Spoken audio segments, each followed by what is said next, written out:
Alhamdulillah. Alhamdulillahilladzi hadana lihadza wa ma kunna linahtadiya laula an hadanallah. Asyhadu an la ilaha illallah wahdahu la syarikalah wa asyhadu anna Muhammadan abduhu wa rasuluh.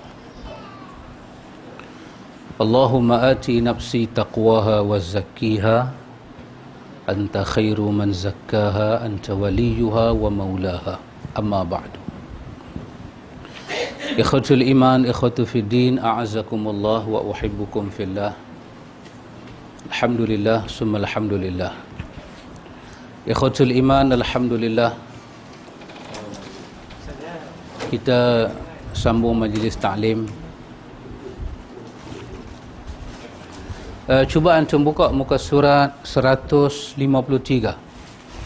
Ini bukan nak baca muqaddimah saja. Nak baca ni pasal main lambat ni. Nak baca ni. Ini bukan hadis, ini perkataan Imam Syafi'i. Kata Imam Syafi'i, muka surat 153. Kata Imam Syafi'i, isbiri ala murri jafa min muallim.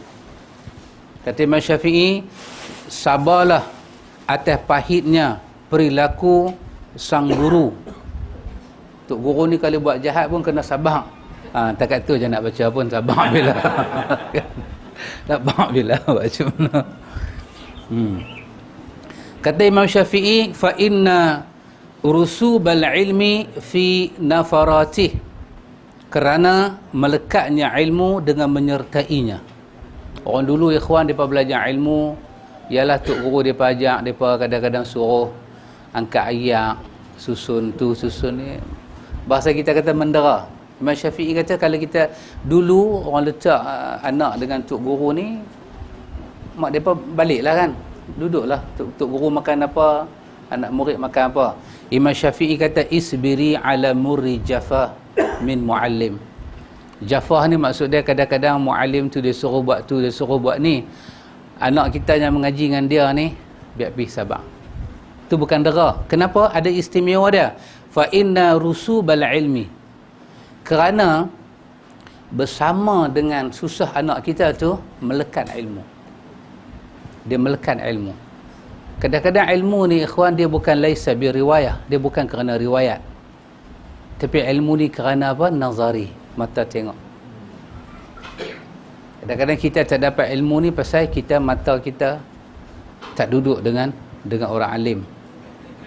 Imam Syafi'i kata wa man lam yazuq dhullal muta'allim sa'atan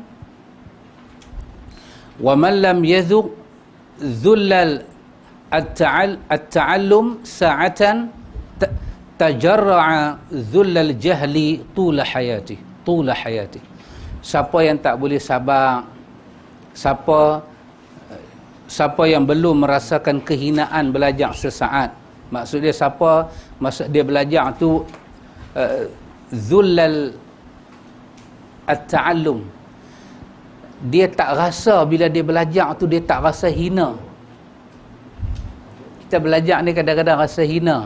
Kita tak faham, kita nak tanya ustaz tak mau layan. Kadang-kadang kita rasa hina. Siapa dalam belajar yang tu dia tak mau, maka apa akan jadi? Imam Syafi'i kata dia akan mewariskan kejahilan selama hidup dia. Itu bukan hadis ya? Itu bukan hadis. Ini kata-kata Imam Syafi'i. Siapa yang tidak belajar di masa mudanya, bertakbirlah 4 kali atas kematiannya. Siapa yang masa muda tak mau belajar, sembang jenazah siap-siap lah. Takbir 4 kali itu sembang jenazah lah siap-siap. Hang nanti bodoh hari tua payah nak ajar. Orang Melayu kata apa? Lentok kayu pula apa? Lentok buluh sebelum jadi rebung. Dari rebung. Cik Pak Amir. Lentok buluh daripada rebung.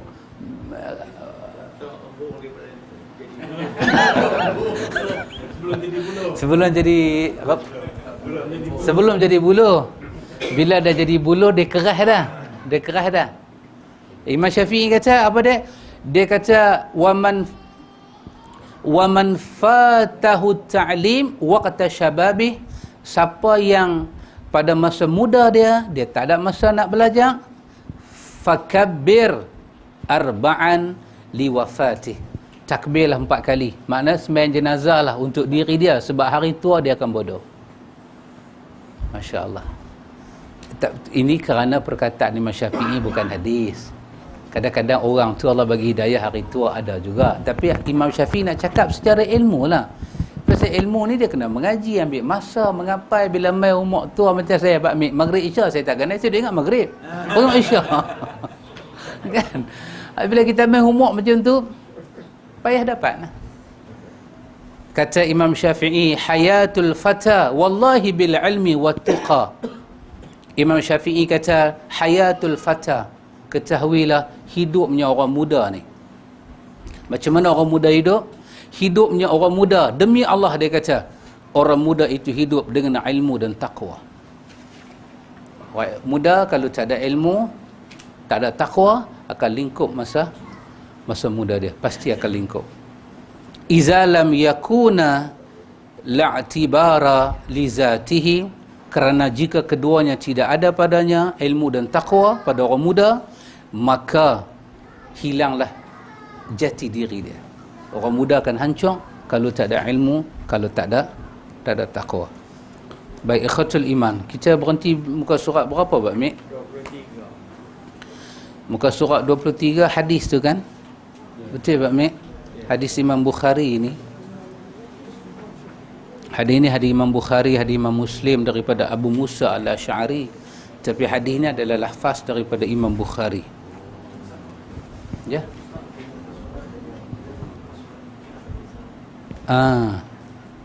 Ada beza sikit nah. Yang ni molongnya.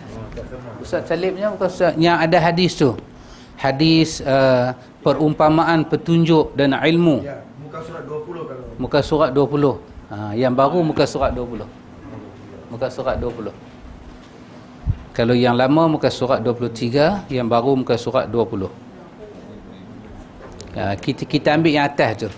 Rasulullah sallallahu alaihi wasallam memberikan perumpamaan kepada kita mengenai orang yang faham tentang agama Allah Ta'ala, yang ia peroleh manfaat daripada ilmunya dan memberikan manfaat pada orang lain. Rasulullah sallallahu alaihi wasallam juga memberikan perumpamaan orang yang tidak menaruh perhatian pada ilmu agama. Dengan kelalaiannya itu, mereka menjadi orang yang merugi dan orang yang bangkrut, dia kata. Dalam hadis ni Nabi buat beberapa contoh ilmu dan hati manusia, pelajaran dan hati manusia. Pasal itu saya katakan ikhwan, apa nama, amsal ini, perumpamaan ini kita tidak perlu, melainkan kita ambil daripada Nabi sendiri. Nabi yang bagi amsal pada kita, contoh hidup. Tengok, ini hadis ni lafaz daripada Imam Bukhari. Nabi kata, masalu ma ba'athani Allahu minal huda wal ilmi kamathalil ghaisil kathir asaba ardan fakana minha naqiyatun qabilatil ma fa'ambatatil kala wa syu'bal kathir wa kanat minha ajadibu amsakatil ma fanafa'allahu bihan nas fasharibu wasaqaw wa zara'u wa asaba minha ta'ifatan ukhra innama hiya qi'anun la tumsiku ma'an wa la tumbitu kala fadzalika mathalu man fuqiha atau man faquha fi dinillah wa nafa'ahu ma ba'athani Allahu bih fa'alima wa 'allama wa masalu ma lam yarfa' bizalika ra'san lam yaqbal hudallah alladhi ursiltu bih. Nabi kata, perumpamaan, pertunjuk dan ilmu yang Allah mengutus aku dengannya laksana hujan deras yang menimpa tanah. Dalam ayat apa? Dalam ayat huwallazi arsala rasulahu bil huda wa dinil haq, surah Saf. Dalam ayat ni Allah kata Allah mengutuskan rasul dengan huda dan dengan agama yang benar. Arsala rasulahu bil huda. Ulama tafsir kata al-huda di sini adalah al-ilmu, adalah ilmu. Allah menghantar, tak ada para nabi jahil, tak ada. Mereka dialimkan oleh Tuhan dengan ilmu wahyu. Pasal tu ikhwan, manusia ni kalau ada semua ilmu, dia tak ada ilmu wahyu, dia bodoh. Yang kita duk belajar kan sejarah jahiliyah daripada perkataan jahala. Masyarakat jahiliyah, masyarakat jahil. Kenapa dia jahil? Dia bukan jahil tak erti menega, tak liila fi Quraisy ila fihim rihlata syita'i was-sayf. Syita musim sejuk, saif musim panas. Mereka rihlah. Quraisy ini rihlah. Mereka tukar negeri, Yaman Mekah, Mekah Yaman, Yaman Mekah, Mekah Yaman. Mereka tahu menega. Riba ini mereka yang usahakan dalam perniagaan. Mereka pandai buat money maker, buat untung. Tapi mereka tak tahu apa dia? Hukum hakam agama. Syurga, neraka, balasan akhirat, itu mereka tidak tahu. Maka mereka dipanggil jahil. Jadi kerana itu ikhwan, kalau benda-benda asas dalam agama berkenaan dengan Allah, dengan Rasul kita tak tahu, walaupun kita pakai tai, walaupun kita ada jawatan besar, di sisi agama kita murakab. Kita jahil murakab. Ataupun jahil basit. Kita dah baca dah apa istilah-istilah itu semua. Jangan berlagak dengan wahyu Tuhan. Tidak ada orang yang tahu wahyu. Dia tahu wahyu, kemudian dia tidak ada kedudukan yang penting dalam dunia. Malaikat agama akan meletakkan dia di tempat yang tinggi. Dia bukan orang jahil. Cuma dia tidak mendapat satu nasib dalam dunia itu saja. Inna akramakum indallahi at-taqakum. At-taqakum berkaitan dengan wahyu. Pasal itu tidak ada benda yang Allah ajak kepada Nabi minta tambah, melainkan dalam surah Taha, Rabbi zidni ilman. Wa qur Rabbi zidni ilman. Tuhanku, tambahkanlah kepadaku ilmu. Jadi sekarang ni Nabi nak buat contoh. Nabi kata Allah bagi padaku petunjuk, Allah bagi padaku ilmu. Macam mana Nabi kata? Nabi kata kamathalil ghais kathir asaba ardan. Macam mana air hujan. Ghais bermakna air hujan yang lebat. Lebat dia turun. Asaba ardan, yang kena semua tanah. Nabi kata fakana minha naqiyatun qabilatil ma. Nabi kata di antara tanah itu ada tanah yang subur. Bila air hujan turun, apa jadi? Fa'ambatatil kala wal syu'bal kathir. Air hujan turun, dia terima air, lalu tumbuh di atas dia tanaman rumput yang banyak. Nabi nak cerita, ada orang belajar, hati dia terbuka. Macam mana? Tanah yang subur. Akhirnya tumbuhlah agama, tumbuhlah akhlak, tumbuhlah akidah, tumbuhlah apa yang agama ajak pada dia. Nabi kata apa? Nabi kata wa kanat minha ajadibu amsakatil ma. Nabi kata ada juga di antara tanah itu tanah yang kering, yang menyimpan air. Dia kering, dia simpan air. Dia kering, jadi atas dia tak ada air. Air semua masuk ke dalam.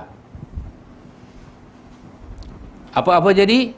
Nabi kata fanafa'allahu bihan nas fasharibu wasaqau wazara'u. Ada tanah, hujan turun atas dia, dia simpan air, dia takung air. Apa akan jadi? Fanafa'allahu bihan nas. Allah mentakdirkan orang boleh ambil manfaat daripada becah air tu kan. Maka apa jadi? Fasharibu, binatang-binatang boleh minum, wasaqau wazara'u, orang boleh ambil air tu juruh pokok, orang boleh ambil air tu bercucuk tanam. Ada tanah yang kedua macam ni. Dia tak tumbuh apa-apa, cuma dia takung saja. Dan orang boleh cedok daripada dia. Nabi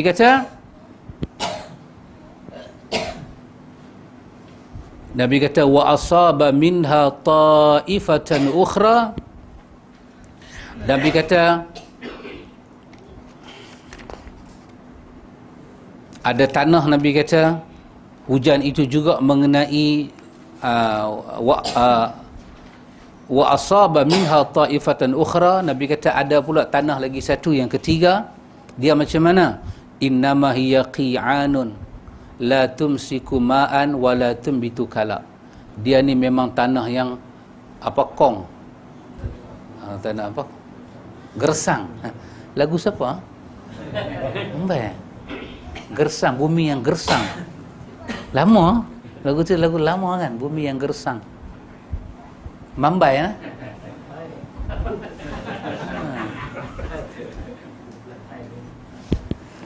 Nana DP pun tak tahu. Dulu nama Mambai kan. Dulu menyanyi nama macam-macam. Adam Ahmad. Pamit pernah dengar lagu Adam Ahmad? Dulu kumpulan Black Dog Bone, Sweet Charity. Kan? Dulu yang nama kan.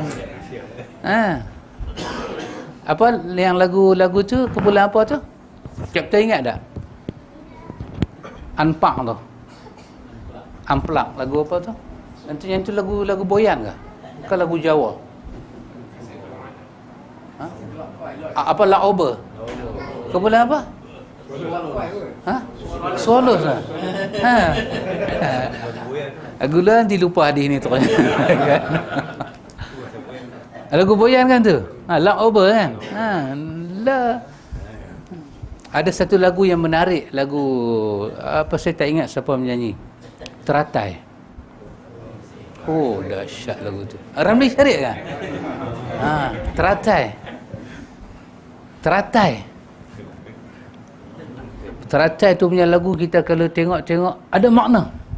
Kan nasib teratai, dipukul badai, tiba-tiba kau layu. Wahai Tuhan, lindunglah terataiku. Oh, dahsyat lagu teratai tu. Jangan main. Itu nak nangis ni punya lagu tu.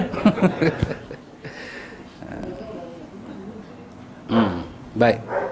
Ada tanah ketiga ni tanah ketiga ni, Nabi kata hujan juga mengenakan jenis tanah yang lain, tanah yang ketandus, yang tidak menyimpan air.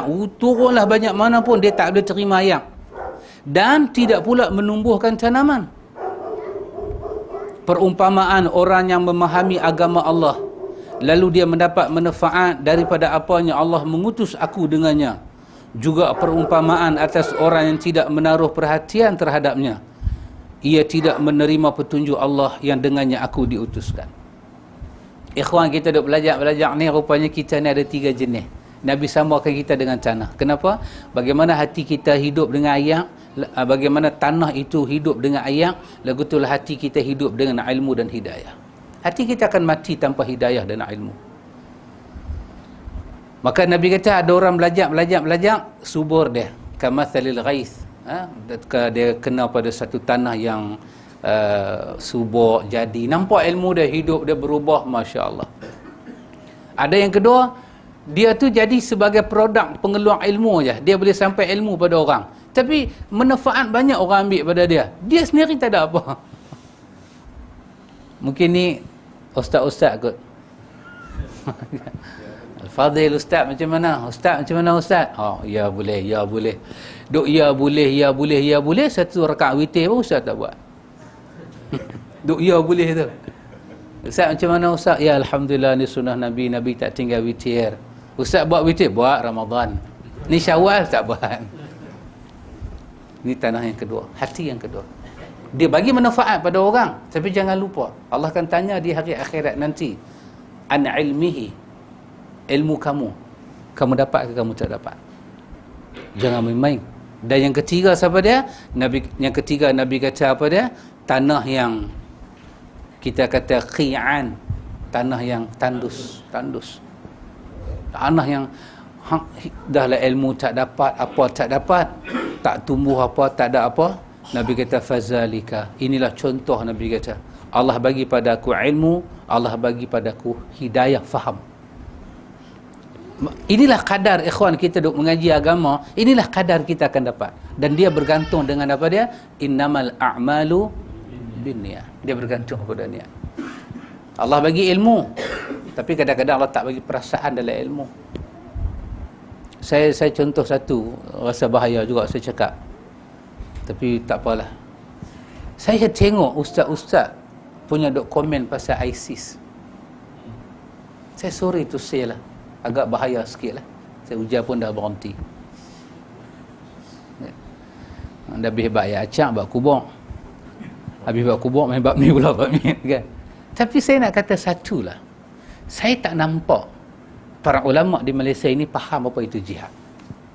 Saya tak tahu. Sebab antum akan tengok di mana Syekh akan bercerita pasal jihad. Pada bahagian pertama Syekh akan cerita apa itu jihad. Sehingga antum akan tengok kita akan rindu dengan jihad. Pada bahagian kedua Syekh akan cerita penyelewengan dalam jihad. Sehingga kita nak jadi orang yang membenteras penyelewengan itu. Dia cerita tentang jihad dengan ayat Quran, dengan hadis, kenapa Allah pakai kalimah ni, kenapa diguna baris ni. Sehingga kita, Masya Allah, jihad satu daripada syariat Allah Ta'ala yang amat mulia, yang menjadi jambatan kita sampai ke syurga. Bahagian kedua, Syekh akan cerita penyelewengan yang dilakukan oleh firqah-firqah bukan ahli sunnah kepada makna jihad, seperti penyelewengan Khawarij, Syiah. Tapi bila saya tengok orang Malaysia cerita pasal jihad, sampai kita takut nak jihad. Dia cerita jihad tu total 100% jihad ni jahat. So orang melawak, kita bukan jihad, kita jahat. Apa itu? Kan begitu gambaran dia, ikhwan. Baca hadis Bukhari, bagaimana matinya Abu Jahal.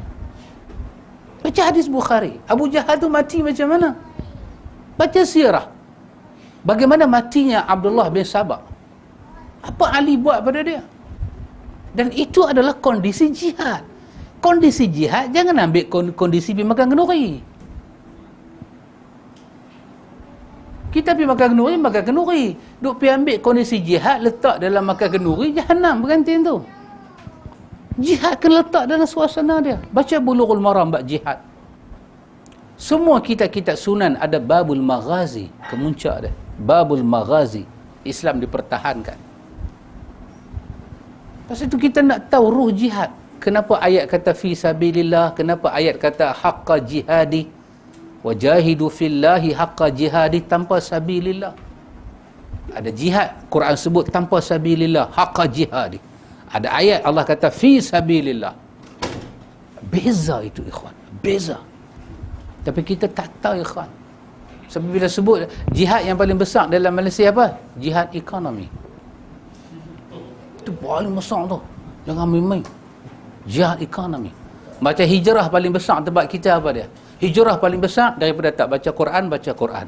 Lama. Hijrah ke tu? Kita kena hijrah. Kita kena berubah. Daripada tak isap okok. Apa punya hijrah tu? Kita baca hadis kan, Abu Bakar teriak dalam peristiwa hijrah. Takkan hijrah ekonomi. Hijrah berkaitan dengan akidah. Hijrah tak disebut kalau tidak ada perpindahan daripada satu daerah ke satu daerah, dan sebab perpindahan itu adalah akidah, bukan ekonomi. Nabi tak pergi ke Madinah kerana ekonomi Mekah. Jangan main-main. Nabi tak pergi hijrah ke Habasyah. Nabi tak pergi hijrah ke Habasyah. Itu bukan hijrah Nabi ke Habasyah. Nabi hantar para sahabat jumpa Najasyi. Nabi stay di Mekah. Bila turun perintah Allah Ta'ala, keluar dalam hadis Bukhari.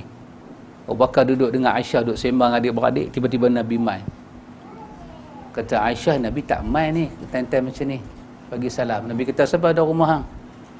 Kata Abu Bakar, semua adik-beradik aku dapat dipercaya. Nabi kata, tak, aku nak cakap dengan hang. Kata Abu Bakar, tak, mereka ni semua dapat dipercaya. Barulah Nabi kata, Abu Bakar, datang Jibril, beritahu ini masa untuk kita keluar daripada Mekah. Abu Bakar teriak. Abu Bakar kata, adakah aku akan teman kau ya Rasulullah? Nabi kata, ya. Menangis Abu Bakar. Teman kekasih Allah. Sampai dekat Madinah, ni Suraqah datang. Beberapa anak panah saja. Beberapa lembing saja Suraqah. Kalau satu lembing, dua lembing, tiga lembing, dah nampak Nabi. Nangis Abu Bakar. Kalau mati Abu Bakar, matilah Abu Bakar. Tapi kalau lembing tu terkena pada Nabi, mati Islam. Nabi tengok Abu Bakar tu terlampau takut. Nabi baca ayat Taubah ayat 40. La tahzan innallaha ma'ana. Oh, dahsyat ayat ni, ikhwan. Nabi tidak menghalang Abu Bakar sedih, tapi jangan sedih itu menghilangkan Allah bersama dengan kita. Ya ikhwan, Nabi tak jadikan ayat ni sebagai la tahzan innallaha ma'ana, ambil zam-zam, fui Abu Bakar minum. Tak, Nabi tak buat begitu. Nabi baca dalam bentuk akidah. Bukan Nabi nak jual ayat zam-zam yang telah diruqyah, tidak. La tahzan, Abu Bakar boleh sedih, tapi jangan sedih itu melupakan Allah bersama dengan kita. Abu Bakar mana boleh tak sedih, musuh duduk depan. Suraqah datang dengan niat nak bunuh Nabi, boleh ke Abu Bakar ore Allah selamatkan kamu? Ingat api bersedih ni semit ulam raja. Abu Bakar sedih, kekasih Allah lembing. Siapa dia? Suraqah tu, pembaling tombak yang handal. Tapi jangan lupa ikhwan, musibah macam mana melanda kita, jangan lupa innallaha ma'ana, Allah bersama dengan kita. Musibah tak boleh menenggelamkan bersamanya Tuhan dengan kita, tak boleh ikhwan. Kalau sampai tenggelam Tuhan, musibah lebih besar, wajib kita segera beristighfar kepada Allah. Kita dah sesat daripada jalan yang sebenar. Kita mesti menangis, kita mesti tanggung beban, tapi beban yang kita tanggung tak boleh lebih besar daripada berita gembira Allah bersama dengan kita. Innallaha ma'ana la tahzan. Kecewa ini jangan lebih tinggi daripada ingat Allah bersama dengan kita. Abu Bakar apa jadi? Tengah Suraqah dah nak buat sesuatu pada Nabi, kaki kuda kan peluk-peluk, tiba-tiba tenggelam. Suraqah jatuh betul-betul tang tapak kaki Nabi. Innallaha ma'ana. Takkan hijrah ni Nabi baca, Nabi ini hijrah akidah. Ya, sambil duk hijrah tu, tak saya cakap lah. Jadi ikhwan, ada benda kita kena faham betul lah ikhwan. Kena faham balik, tengok sirah Nabawiyah. Kita hijrah kita, Nabi ambil ayat kursi, ayat Yasin, letak pasir atas kepala orang. Nabi pergi hijrah tengah malam. Nabi berhijrah dan tidak ada benda-benda yang Allah saja tutup, benda-benda bersifat mukjizat berlaku, hak besar-besar. Allah suruh Nabi sembunyi. Memang Nabi sembunyi. Jangan kata Nabi sembunyi, Nabi berlindung. Kalau sembunyi, nampak Nabi takut. Ya, Abu Bakar kata, kalau dia tunduk saja, dia nampak, boleh tak takut? La tahzan, memikirkan apa yang dah jadi. Hazan dalam bahasa Arab, dalam kamus kata sedih memikirkan apa yang dah jadi. Silap ni, kita masuk dalam gua ni, patut kita pergi belakang gua. Sedih itu jangan menyebabkan kamu lupa janji Allah. Allah pasti menolong dia. Fala tahsabannallaha mukhlifa wa'dihi rusulah. Jangan sekali-kali kamu ingat dalam kepala kamu Allah akan memungkiri janjinya kepada Rasulnya. Innallaha azizun zuntiqam. Kamu terlupakah Allah itu maha perkasa, dan Allah Ta'ala itu sangat berdendam dengan orang yang mengkhianati Rasulnya. Tuhan dendam, Tuhan akan balas orang yang buat khianat pada Rasul dia, dan Allah akan tolong Rasul dia. Allah takkan mungkir janji itu, Allah tolong. Baik ikhatul iman, Rasulullah SAW ketika datang membawa ajaran Islam, beliau mengumpamakannya dengan hujan yang diperlukan manusia. Ilmu kita duk mengaji ni ikhwan, macam ayat hujan nak bagi lembut hati. Kondisi manusia sebelum diutusnya Rasulullah SAW seperti tanah yang kering, gersang dan tandus. Ini sebelum Rasulullah datang. Kemudian kedatangan Nabi SAW membawa ilmu yang bermanfaat, menghidupkan hati-hati yang mati, sebagaimana hujan menghidupkan tanah-tanah yang mati. Ikhwan, Nabi datang bawa Quran dan Sunnah menghidupkan semua hati. Tak ada ilmu boleh buat hati kita bagi hidup kecuali ilmu wahyu. Tak boleh. Antum pergilah belajar apa ilmu pun, antum akan tengok penyelewengan dia. Belajarlah Quran dengan Sunnah, antum akan nampak cahaya dia. Akan nampak bagaimana dia membawa dekat kita kepada Allah. Hari-hari kita belajar, hari demi hari kita belajar, kita jatuh cinta dengan Nabi, kita kenal kebesaran dan kemuliaan Nabi. Itu petanda ilmu itu betul. Tapi hari-hari kita duk belajar, kebesaran Nabi tak timbul. Yang duk timbul kebesaran benda tu, kebesaran benda ni, kebesaran apa dah? Kebesaran ayat ananai, kebesaran ayat tu, kebesaran Macam-macam ayak lah ni dok dah. Ayak acak pun ada. Itu tanda ilmu tu menyeleweng. Ilmu menyeleweng, ikhwan. Ilmu seperti cahaya, jahil seperti kegelapan. Cahaya akan datang, akhirnya macam kita tutup lampu, apa tak nampak? Buka lampu, nampak semua. Kita nak mati dengan la ilaha illallah, kita nak masuk syurga dengan la ilaha illallah. Hari-hari kita belajar, hari-hari kita makin nampak kebenaran ayat Allah, kebenaran Rasulullah. Itu tanda ilmu kita itu betul. Tapi hari-hari kita duk belajar, bukan Rasulullah yang kita kenal. Kita kena si fulan, kita kena syekh tu, kita kena syekh ni, kita tak ada hubungan dengan insan. Betapa jasad ini perlu kepada makan dan minum. Betapa jasad ini perlu pada makan dan minum. Betapa orang sakit perlu pada ubat. Betapa alam ini memerlukan cahaya matahari dan bulan. Antum bayang kalau alam ni tak ada matahari dan bulan tak mai. Siang matahari tak mau mai, alam ni akan rosak. Tetapi keperluan kita kepada Nabi bukan seperti keperluan alam kepada matahari dan bulan. Keperluan kita pada Nabi bukan seperti keperluan jasad pada makan dan minum, orang sakit pada ubat. Bahkan lebih dahsyat daripada itu. Nabi lah yang menghubungkan hubungan kita dengan Tuhan. Tiba-tiba kita belajar, kita kenal 10 orang, kita kenal 20 orang. 20 orang, 10 orang ni, mereka ni sama tinggi dengan Nabi. Ketahuilah jalan kita itu tipu, ikhwan. Jalan tu jalan syaitan. Kita hanya kenal satu orang saja. Wa asyhadu anna Muhammadan Rasulullah. Dia saja. Makin hari kita kenal dia. Sangka kita merasakan betapa silap selama ni. Kita jauh dengan dia. Itu tanda ilmu kita betul, ikhwan. Itu tanda ilmu kita betul. Kemudian Nabi mengumpamakan orang yang mendengar ilmu agama dengan berbagai tanah yang terkena air hujan. Di antara mereka ada orang alim yang mengamalkan ilmunya dan mengajar ilmunya. Ada orang alim, dia belajar dan dia amal. Kita tengok dia barakah. Kita tengok dia barakah. Cakap dia menghidupkan kita. Itu tanda dia beramal, tanda dia ikhlas.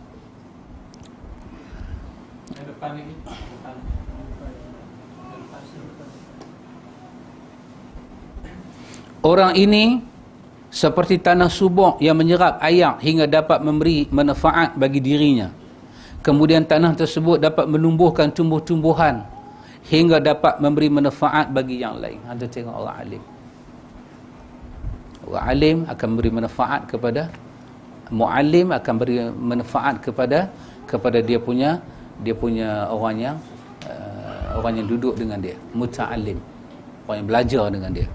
Lepas itu kata para ulama, al-alim wal muta'allim syarikani fil khair.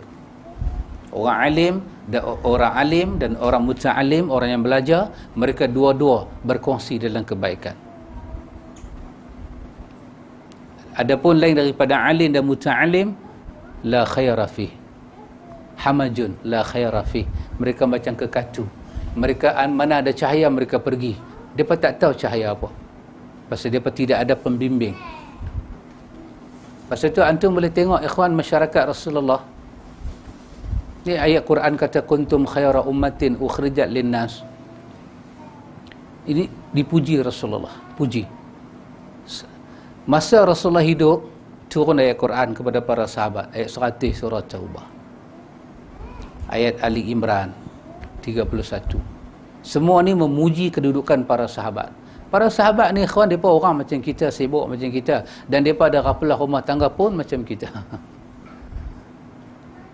Saya teringat perkataan laukana sahihan, kalaulah cerita ni sahih.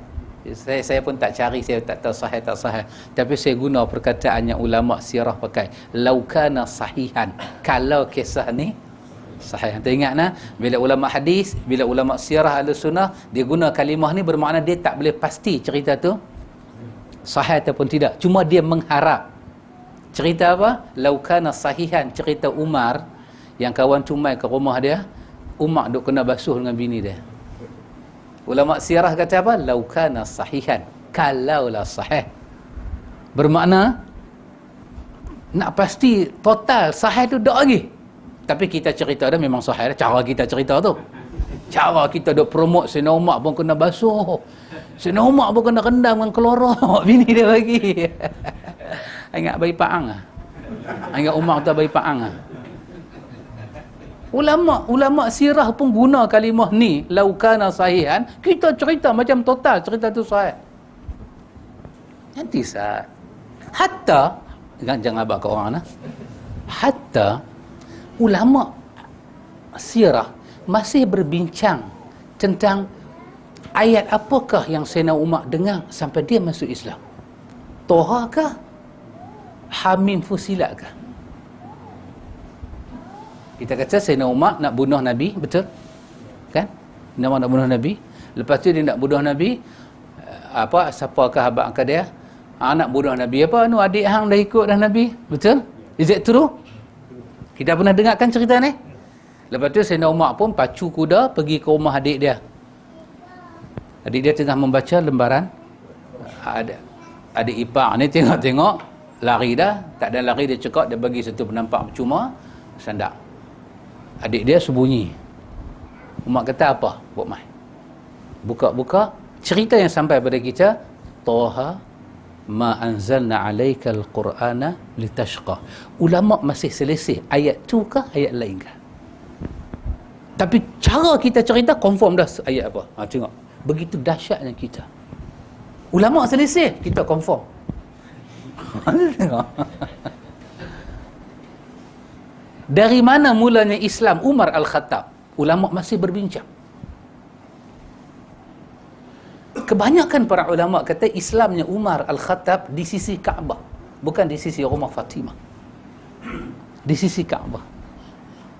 Ketika Nabi duduk di sisi Kaabah, Nabi baca ayat Quran. Sayyidina Umar lalu daripada penjurunya lain. Tiba-tiba ayat Quran dalam surah Hamim Fusilat menyentuh hati Sayyidina Umar. Dia menangis terisak-isak.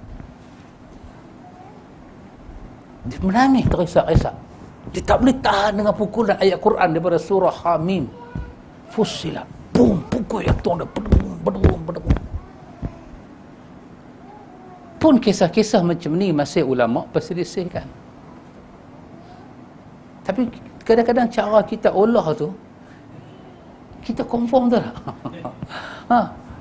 Kita 100%. Bukan kata 100%, 200%. Kita confirm. Kita dah tahu dah surah yang mana. Lepas tu tak apalah, lepas tu pergi ambil pula surah tu buat jampi pula. Sorry tu say ikhwan, saya takut dengan fenomena jadi hari ni. Orang tahu jantung nak baca ayat apa, kencing manis baca ayat apa. Wahyu baru turun lagi ke? Apa ni? Wahyu baru turun ke? Sakit jantung kan? Nak baca ayat ni. Aduh, ya Allah ikhwan, jangan main ikhwan. Jangan main ikhwan. Kalau enta kata pada orang, sahabat, enta sakit, baca Quran. Quran tu syifa. Lain. Tanpa tentukan apa-apa ayat. Macam Nabi jumpa Abdullah bin Mas'ud kan? Nabi kata, iqra ayat alayya Quran. Aku susah hati. Baca pada aku Quran. Kata Abdullah bin Mas'ud, unzil ilaik, turun, wahyu turun pada kau, takkan aku nak baca ya Rasulullah? Nabi kita baca. Kata Abdullah bin Mas'ud, aku bacalah An-Nisa pada Nabi ayat 1, ayat 2 sampai ayat ujung tu. Nabi kata sudah. Nabi teriak. Jadi kalau sahabat susah hati, sahabat jumpa ustaz, saya susah hati, jawapan yang betul apa dia? Baca Quran. Baca Quran kan? Macam mana cara baca Quran yang betul? Daripada awal baca, berhenti sat, sambung balik, baca. Itu saja cara yang betul. Tapi kalau mai jumpa ustaz, saya lepas raya ni bagian duit raya banyak, dia tak boleh nak menapah ustaz. Tolong ustaz nak buat ke mana? Tak apa, ikut ustaz baca nah. Alam Nasyrah baca 3 kali. Letak tangan belah kiri, menapah kat sebelah hidung, sebelah lagi tutup. Ikhwan, kenapa awak buat begitu? Wahyu baru turun lagi ke? Jangan buat begitu ikhwan. Jangan tentukan ayat. Nabi tak pernah tentukan. Bagaimana awak tahu itu ayat jantung? Jangan berdusta atas nama Tuhan lah. Produk hari ini popular ikhwan, popular. Yang jual ini bukan orang gila, dia rawang Al-Fadil. Tak salah. Saya susah hati, saya duduk, saya hafal Yasin. Saya baca Yasin, Yasin wal Qur'anil Hakim. Pasal apa? Wa nunazzilu minal Qur'ani ma huwa shifaa'un wa rahmah. Quran adalah syifa. Syifa ah. Quran adalah syifa. Syifa Allah bacalah dengan makna syifa. Mana-mana mukmin baca Quran jiwa dia tak tenang. Baca lagi sampai tenang. Lepas baca tak tenang, tadabbur. Dah tadabbur tak tenang, istighfar kepada Allah. Mesti jiwa akan tenang dengan Quran. Kita tengok orang tu dalam sakaratul maut. Nampak kata nak bagi dia dengar Quran, bagi dia dengar Quran tanpa tentukan surah apa. Bukan mesti Yasin. Kenapa nak tentukan Yasin? Nawawi sendiri sebut dalam kitab Al-Azkar, baca Yasin, hadis baca Yasin pada orang yang nak mati itu hadis yang dhaif. Nawawi yang sebut, semua sanad dan dhaif, tak dapat dijadikan hujah. Maka yang benarnya ialah baca Quran tanpa tentukan apa-apa surah. Tak ada. Baca. Baqarah ke, Ar-Ra'du ke. Tentulah kita nak baca apa yang kita baca lancang. Kalau kebetulan Yasin kita lancang, itu hanya orang putih kata koinsiden. Betul? Koinsiden. Kebetulan kita lancang. Tak apa. Tapi bukan ada satu kaedah baca. Cara kita lah. A'udzubillahi minasyaitanirrajim. Cara kita. Yasin wal Qur'anil Hakim. Sampai mubin. Boy. Tak ada ikhwan.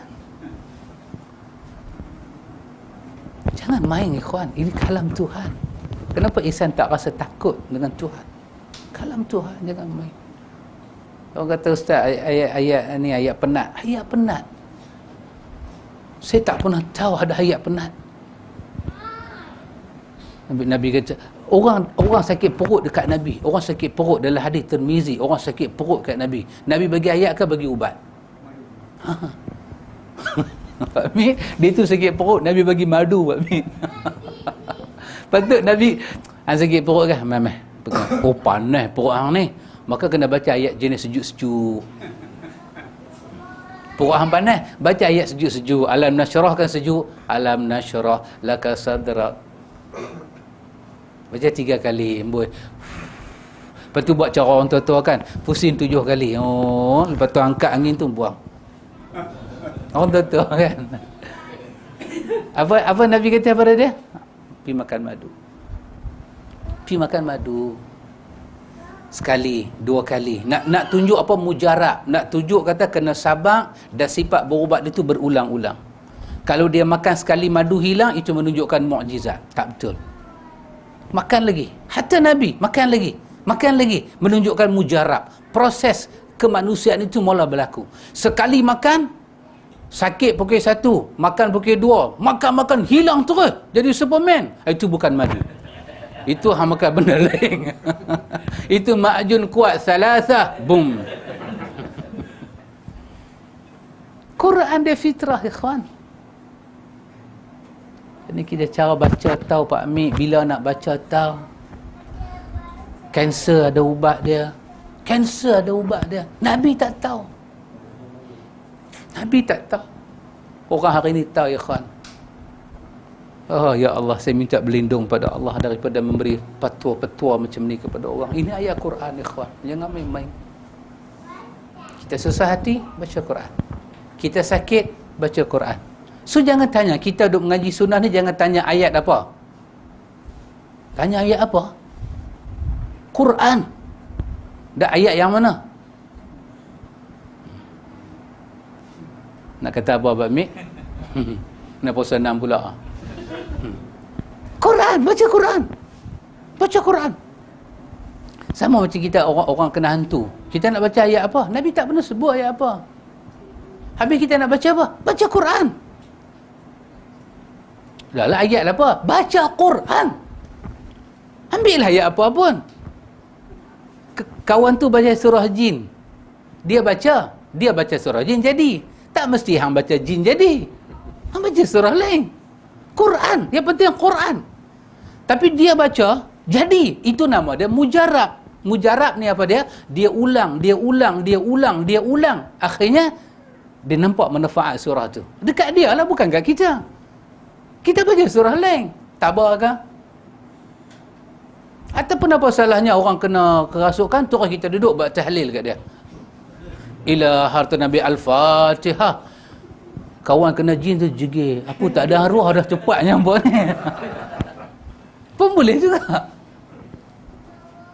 Pasal itu tidak ada ayat. Baca ayat kursi. Ayat kursi kelebihan dia kita baca dalam hadis Bukhari, jin takut, itu takut. Tapi daripada mulut Nabi, tak pernah Nabi subuh pergi baca kat jin. Tak. Bacalah ayat Quran, ya kawan. Dengan yakin kepada wahyu ilahi, pergi baca pada orang sakit, pergi baca pada orang yang tak sihat, pergi baca pada orang yang kita tengok dia nazak. Wahyu ilahi. Baca, ikhwan. Pasal itu, Allahu Akbar, ikhwan. Takut. Kadang-kadang penyelewengan itu sikit saja tak nampak, ikhwan. Sangat tak nampak. Dan umat tak boleh nak membezakan. Umat tak boleh beza. Bila kita duk kata lagu ni, dia kata, tengok. Dah hari tu orang nak pergi kubur, tak bagi. Ni dia tak bagi orang baca Quran pula. Kan? Dia tak tahu apa yang kita maksudkan. Kita yang suruh baca Quran. Tenangkan jiwa kita dengan Quran. Alladzina amanu wa tatma'inna qulubuhum bi zikrillah. Ala bi zikrillahi tatma'innul qulub. Surah apa? Ar-Ra'd. Ayat 28. Surah Ar-Ra'd. Allah yang janji. Zikir pada Allah. Nabi kita siapa duduk majlis zikir lebih baik daripada berjihad. Antum bayang, satu majlis ilmu, satu zikir, Nabi kita lebih baik daripada berjihad. Ada orang-orang sufi, mereka silap faham dengan hadis ni. Mereka kata zikir lebih baik daripada jihad. Hadis ni sahih. Berzikir pada Allah lebih baik daripada berjihad. Apa ulama hadis kata? Zikir yang mana boleh duduk pada martabat jihad? Awak kena berzikir sampai zikir awak itu sama dengan jihad. Macam mana nak zikir? Ni pegang biji tasbih, kan? Ni dia tasbih ni, tangan ni pegang remote. Enjoy. Lah tak pakai dah seru, enjoy, kan? Apa? Sate. Enjoy. Tekan. Ni dia subhanallah, subhanallah, subhanallah, enjoy. Enjoy. Agak-agak zikir lagu tu sama dengan jihad ke? Takkan jadi. Hadis tu sahih. Tetapi zikir tu nak jadi lebih baik pada jihad. Zikir macam mana? Kata Nawawi sekurang-kurangnya ada 2 syarat. Apa dia? Zikir dengan hati dan lisan. Macam mana zikir dengan hati dan lisan? Manusia berzikir ingat pada Allah sampai keluar air mata dia. Dia menangis dan jantung dia terasa dengan zikir. Zikir macam tu sama dengan jihad. Kalau takat lepas sembahyang ni, subhanallah, subhanallah, WhatsApp pun tengok, subhanallah, subhanallah, hang duk diam situ Ustaz. Hang tak akan sama dengan jihad. Hang jangan dia buat gila. Ya betul. Ada benda kita silap faham dengan ayat Quran. Kita tak tahu makna hadis-hadis Nabi. Sampai ulama hadis datang beri penjelasan pada kita, baru kita tahu ikhwatul iman. Di antara mereka ada juga orang menghabiskan waktunya untuk menuntut ilmu, namun dia tidak mengamalkannya. Akan tetapi dia mengajarkannya untuk orang lain. Nabi buat contoh, pandai mengajar. Macam saya duk cakap ni lah, pandai. Witir buat tak? Puasa habis tak lagi? Isnin Khamis ni Pak Amir, Pak Cik, sahabat semua puasa. Isnin kan? Saya duk cakap-cakap ni puasa tak? Kalau saya tak puasa, saya cakap, saya tak buat, saya jadi tanah yang kedua, jadi takung ayam, orang boleh ambil. Tapi kita esok depan Tuhan, ilmu adalah amanah. Apa? Maka dia bahagikan tanah yang, maka dia bagaikan tanah yang tergenangi ayam hingga manusia dapat manfaatnya. Orang inilah disebut di dalam hadis, dalam sabda Nabi, Allah memperindahkan seseorang yang mendengar perkataan-perkataanku dan dia mengajarnya seperti mana dia dengar. Ada orang macam tu, dia dengar daripada Nabi, dia boleh ajak pada orang lain, tapi diri dia, ini Imam Ghazali datang, dia buat kitab Ihya Ulumuddin. Imam Ghazali dia buat Ihya Ulumuddin. Apa dia? Maqasid ilmu, supaya ilmu tu hidup. Jangan jadi guru melahirkan anak muridnya hebat, tapi ilmu tak ihya dalam roh kita. Maqasid ilmu, apa maksud kita mengajar, ihyakan balik ilmu kita, hidupkan balik ilmu itu, segarkan balik ilmu itu. Di antara mereka ada juga mendengar ilmu namun tidak menghafal, menjaganya serta tidak menyampaikan pada orang lain. Maka perumpamaannya seperti tanah yang berayang atau tanah yang gersang yang tak dapat menerima ayam sehingga merosak tanah yang ada di sekelilingnya. Paling karut, dia tak dengar apa, dia bagi rosak orang lain, dia meragukan orang lain kepada Masya Allah. Pasal tu ikhwan, kita kena ada benda kedua dalam hidup kita ni. Benda kedua ni adalah satu persaingan yang dahsyat. Satu persaingan yang dahsyat. Apa dia? Kena berani melangkah. Orang putih kata move one step to beyond. Betul-betul? Macam pelik ha? Oh tu tak ada ha?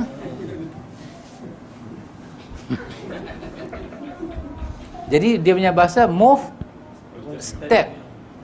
one step beyond. Oh tu tak boleh lah. Tak seronok lah orang putih ni. Jadi kita kena move, bergerak ke depan. Ya ikhwan, apa? Move forward. Okay?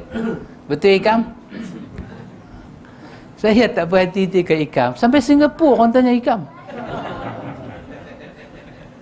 Siapa dia sebenarnya Ikam ni? Dubai tanya, apa nama? Ni sekali salam kat Ikam. Yang panggil saya tu apa? Faizah. Hafizah, bukan Hafizah, Faizah. Hafizah lah.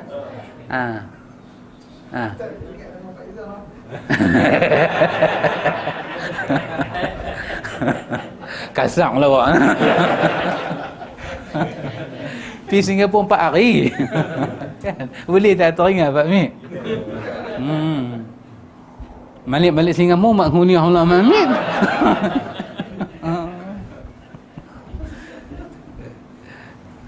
Bila saya nak balik ke Dubai tu, dia kata kirim salam kat Ikam. Fiza, nama ringkas dia Fiza tak silap. Gitulah. Isteri kepada sahabat Nazri kita. Sampai ke Singapura pun dia bertanya, Ikam tak mai ke Ustaz? Saya tak pernah kenal siapa dia Ikam.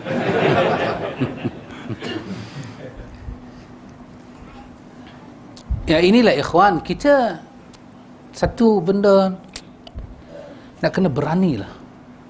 Nak kena berani sikit. Kita tak pernah ingat dalam hati kita nak belajar, kita nak berkelahi dengan orang. Tapi kita hanya nak bagi tahu apa yang kita belajar, itu saja ikhwan. Kita nak amal apa yang kita belajar, itu saja. Dalam salat, dalam hidup kita, keluarga kita. Kan? Sahabat Kuala Lumpur kata dengan saya, Ustaz tahu tak? Ustaz punya pasal pagi raya saya kena maki. Saya kata, saya raya Teluk Bahang, hang raya di sana macam mana apa saya punya pasal? Kata Ustaz, pagi raya saya tak pergi kubur Ustaz. Saya kena maki Ustaz. Tak sayang dekat mak, tak sayang kat bapa. Apa nak jadi Ustaz? Saya sengak Ustaz.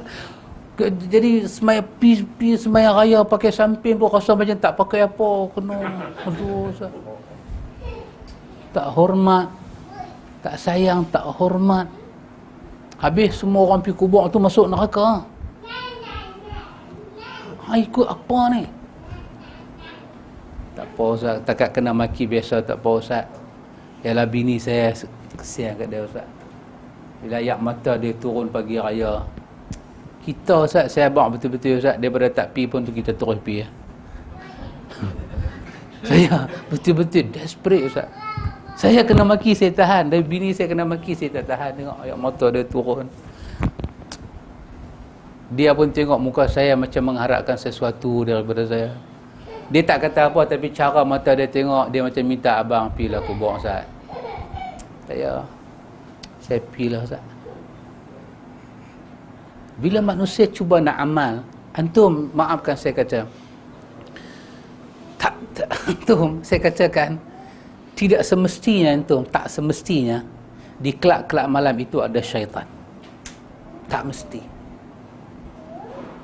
Antum pernah dengar hadis Bukhari dalam bab azan? Nabi kata, di mana ada syaitan? Tempat kita sembahyang. Betul? Lepas itu Nabi kita bila kamu nak sembahyang, kamu kena buat apa? Azan. Sepatutnya lafaz hadis datang, azanlah di kelab-kelab malam, kalabu malami ni semua ni. Bila kita pergi, kita mau azan. Pasal syaitan terlalu banyak, dia duduk minum arak. Jadi bila kita azan, biar syaitan tu ceramuk, baru kita boleh dakwah pada mereka. Tidak, ikhwan. Lafaz hadis datang, bila kamu nak salat, kamu azan. Lepas tu Nabi beritahu apa akan jadi tempat kita azan tu. Syaitan lari sampai terkentut-kentut, sampai ke satu tempat yang dia tak mau dengar dah suara azan. Lepas tu dah habis azan, dia main pula. Dia main pula kat mana? Kelab malam ke di masjid? Dia main kacau orang solat. Dia tak kacau kawan duk tu kelab malam. Dia tahu dah depa ni memang amplaknya. Tercabut pelak-pelak semua, dia tak kacau. Lepas tu kita qamat, Nabi kata apa? Dia lari, dia minggir. Habis dah suara azan, kita pun takbir, Allahu Akbar, dia main pula. Nabi kata, apa dia kata? Uzkur kaza wa kaza.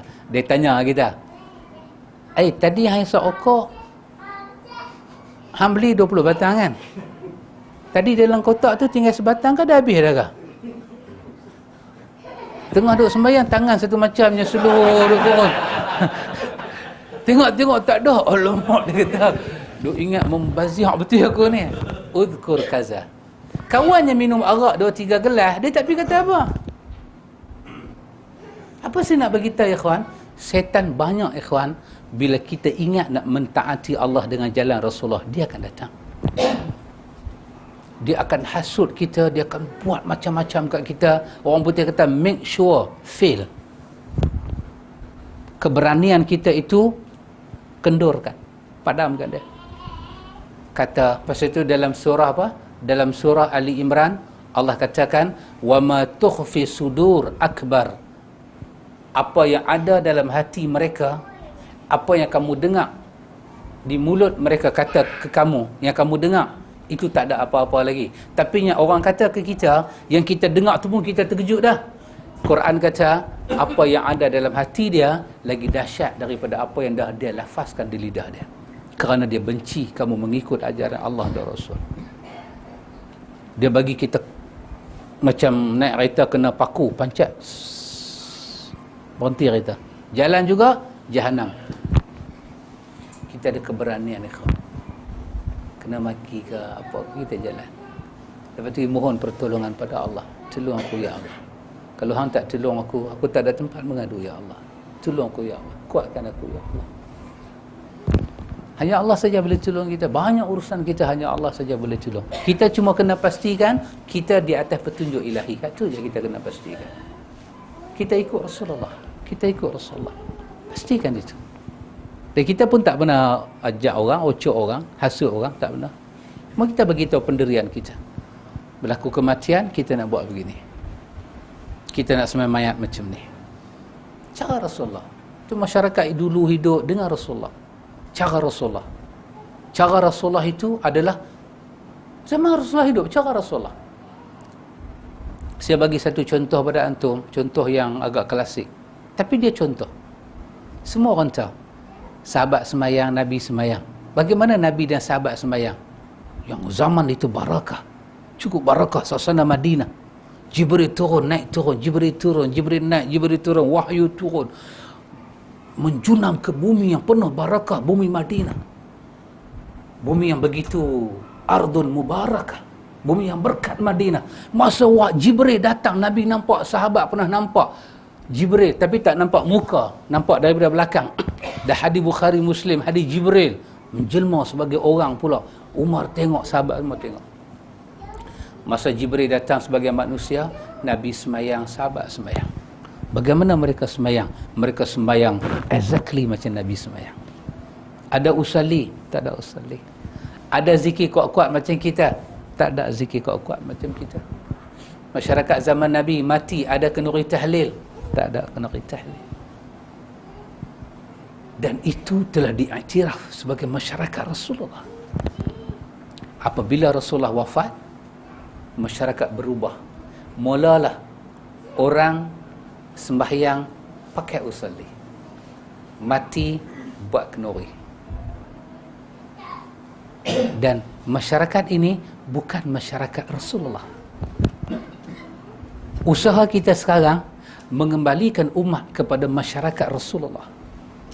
Kata Imam Malik, lan yasluha hazihil ummah. Umat ini tidak akan jadi baik melainkan apa yang membaikkan umat dulu. Apabila kita nak buat hak tadi ni apa? Back to ni apa ni? Tadi beyond.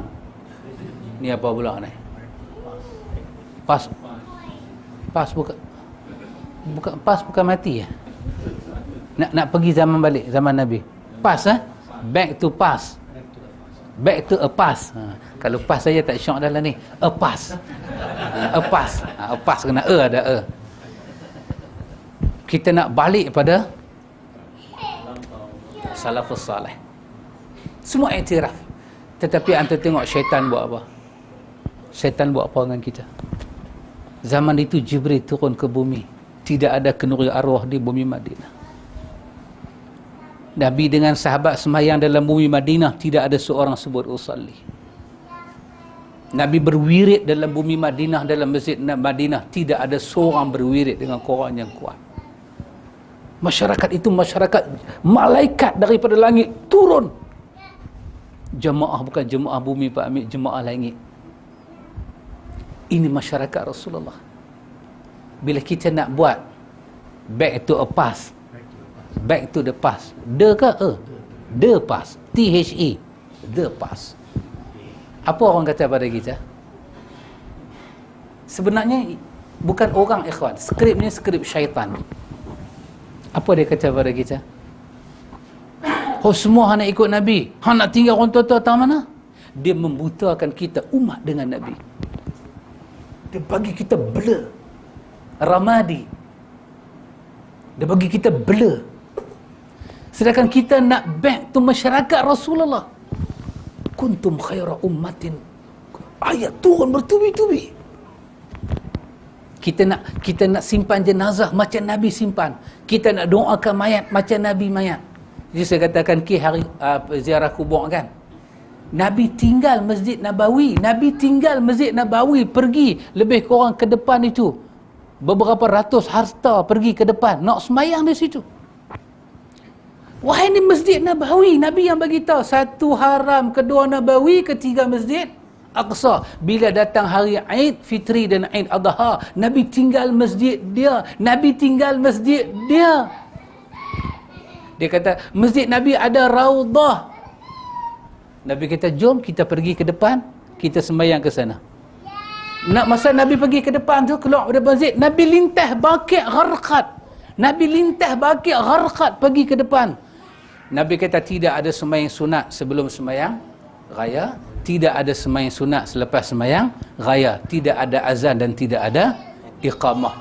Panggil semua orang, Nabi takbir, Nabi sembahyang, Nabi baca khutbah, habis baca khutbah, Nabi lintah depan bakit gharqat, terus masuk ke rumah Nabi. Kalau Aidul Adha terus melaksanakan kurban, kalau Aidul Fitri Nabi masuk dalam rumah, budak-budak nanti main pakat-pakat duk bergendang main depan Nabi. Aisyah letak dagu atas bau Nabi, duk tengok orang Sudan duk main-main. Abu Bakar masuk-masuk. Abu Bakar kata, apa ni? Ni apa ni? Awak ada suara setan dalam rumah Nabi. Nabi kata, Abu Bakar, bi'apilah, ni raya kita. Nabi lintah depan bakit. Nabi tak singgah bakit pada 1 Syawal maupun 10 Zulhijjah. Saya nak bagi tahu pada masyarakat, kembalikan hidup kita kepada masyarakat Nabi. Apa setan bisik pada orang? Jaga baik-baik, dia Wahabi. Masya Allah. Masya Allah. Saya bukan kata tak boleh ziarah kubur. Pergi, saya kata pergi ziarah kubur. Tapi bukan pada hari raya. tepuk meja. Dajjal. Tanda kiamat besar-besar ni semua ni. Saya teringat pakcik tempat Teluk Bahang dulu kan. Saya ceritakan dengan arwah Pak Haji Bakar. Saya Avanza tu lah naik pergi sembang subuh. 5.30 saya ingat lagi. Dulu saya rajin pergi masjid awal. Dululah. Saya 5.30 Teluk Bahang. Pakcik tu dia tak sembahyang pun, dia menjaga nasi lemak. Dia pun dah meninggal. Ya Allah maghfir lahu warhamhu. Nasi lemak tang simpang 3 tu. Dia nampak kita saya 5.30. Kambing 3-2.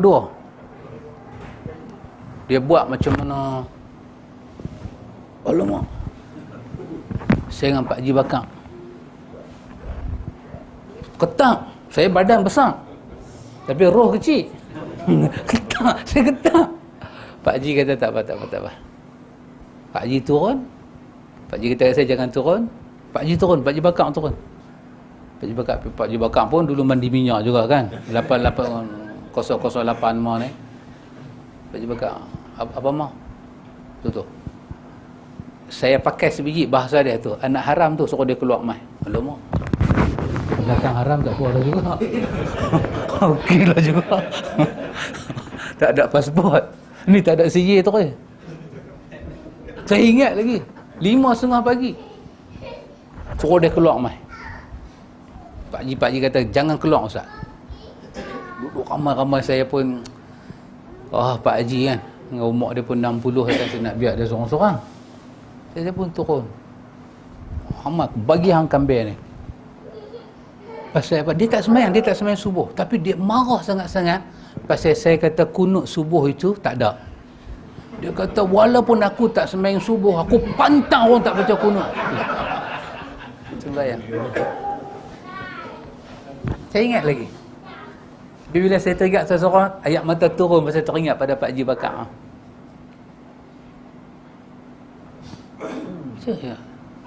Dia tak semayang. Dia tak semayang. Tapi dia mempertahankan kunut. Kita hanya bercakap segi ilmu, dalil kunut tidak kuat. Kita tak kata bid'ah, kita kata tak kuat. Sebagaimana puasa 6 ni, kita duduk puasa 6. Imam Abu Hanifah, Imam Malik, Al-Hasanu Basri, mereka kata dalil puasa 6 tak kuat. Semua jalur sanad puasa 6 kesemuanya ada Umar bin Sabit ambil daripada Abi Ayub. Kata Imam Malik, riwayat dia tak boleh pakai sebab mauquf bukannya marfu'. Apa? Orang Imam Malik kata aku duduk Madinah lama, tahu tak? Aku tak pernah tengok seorang puasa 6. Ni apa ni? Ustazlah Iraqi nanti ni apa ni? Puasa sangat. Ustazlah Iraqi. Tapi kan pasal apa? Kata Imam Baghawi dalam syarah As-Sunnah. Imam Baghawi tulis kitab Syarah Sunnah. Kitab As-Sunnah ni tulisan Imam Ibnu Abi Asim. Imam Baghawi syarah kitab. Kata Imam Baghawi, seluruh sanad puasa 6 dia kena melalui 3 tabaqat. Sa'id bin Sa'ad bin Qais Al-Ansari, Umar bin Thabit, baru Abi Ayyub Al-Ansari. Maka rawi yang bermasalah adalah Sa'id bin Sa'ad bin Qais Al-Ansari. Dia dhaifkan oleh Imam Ahmad bin Hanbal. Dia dhaifkan oleh Ibnu Hibban. Itu belah yang Hasan Basri tabi'in. Hasan Basri tabi'in. Dia jumpa 70 sahabat Nabi. Dia menyusu dengan Maimunah. Isteri Nabi. Hasan Basri kata 30 hari Tuhan suruh kamu puasa. Lepas tu Allah bagi pada kamu satu hari raya. Lepas tu kamu nak puasa balik. Apa ni? Kata Hasan Basri. Tidak ada puasa nak. Imam Malik kata aku orang Madinah. Abi Ayyub Al-Ansari orang Madinah. Kecuali Pak Cik Ayyub kita orang Perai. Abi Ayyub Al-Ansari orang Madinah. Aku tak pernah tahu satu orang pun orang Madinah puasa 6. Lepas tu pula hampa puasa 6 macam mana? 2 Syawal dah puasa. Hampa gabungkan Syawal dengan Ramadan. Ini dusta. Kata Imam Malik. Sebelum Imam Malik, siapa yang buka isu puasa 6? Abu Hanifah Nu'man. Sebelum Abu Hanifah, siapa buka isu puasa 6? Hasanul Basri. Akhirnya orang cari, ada tak sanad-sanad lain puasa 6? Orang jumpa melalui sanad Yahya bin Sa'id Al-Ansari. Daripada rawi Yahya bin Sa'id Al-Ansari, nampaknya jalur itu kuat sikit. Kemudian diriwayatkan pula oleh Imam Muslim. Maka puasa 6 masyru' diterima oleh ulama hadis. Boleh puasa 6. Tetapi tak boleh paksa orang. Lepas tu dikaitkan dengan hadis Sauban, riwayat An-Nasa'i. Siapa puasa 30 hari Ramadan, dia macam puasa 10 bulan. Maka siapa puasa 6 hari, macam dia puasa 2 bulan. Maka jadilah setahun. Tapi sebelum riwayat itu nak sampai kepada martabat yang diterima sahih, dia telah mengalami jatuh dan bangun dia. Maka akhirnya puasa 6 itu masyru'. Boleh buat. Tak jadi satu. Tapi kita tak boleh kata ke orang, tak puasa lagi. Alamak. Nama je mai baca ilmi, tak puasa lagi. Kata ustaz pun tak puasa lagi. Tak boleh. Pasal apa? Kita akan jumpa hadis-hadis suruh meraihkan orang lebih banyak daripada puasa 6.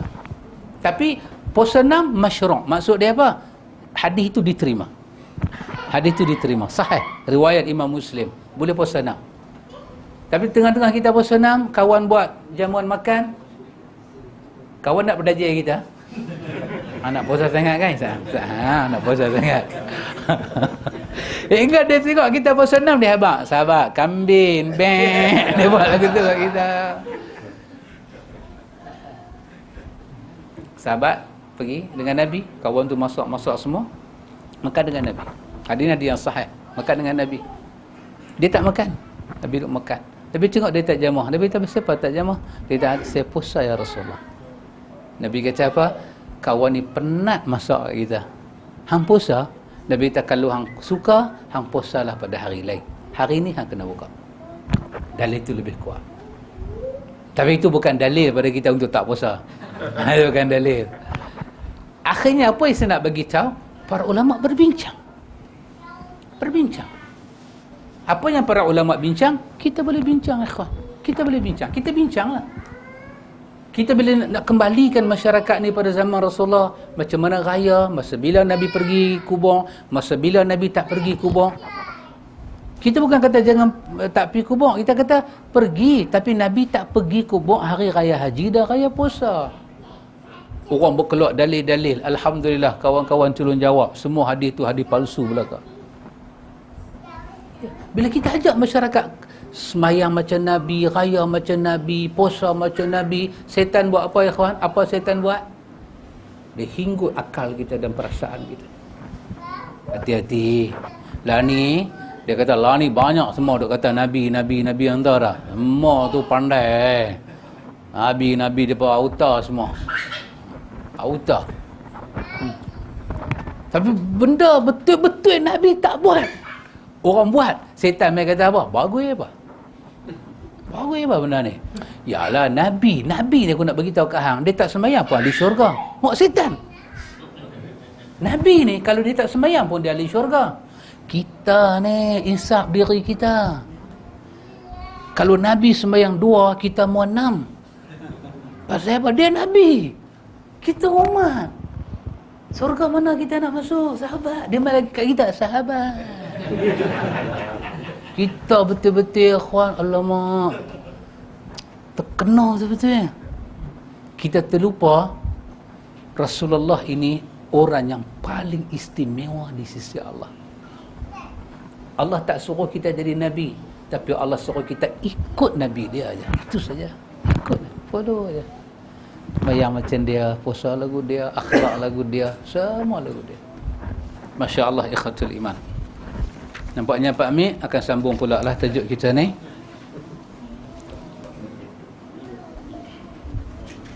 Lepas ni kita akan tengok Pak Amir tanda ilmu yang bermanfaat. Tanda ilmu yang bermanfaat.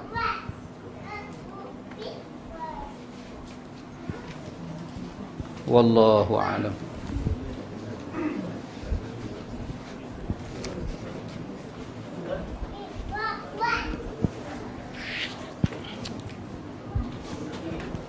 Subhanakallahumma wa bihamdika asyhadu an la ilaha illa anta astaghfiruka. Besok ada kuliah tempat sahabat kah? Esok ada nah? Matan Ibu. Besok Matan Ibu.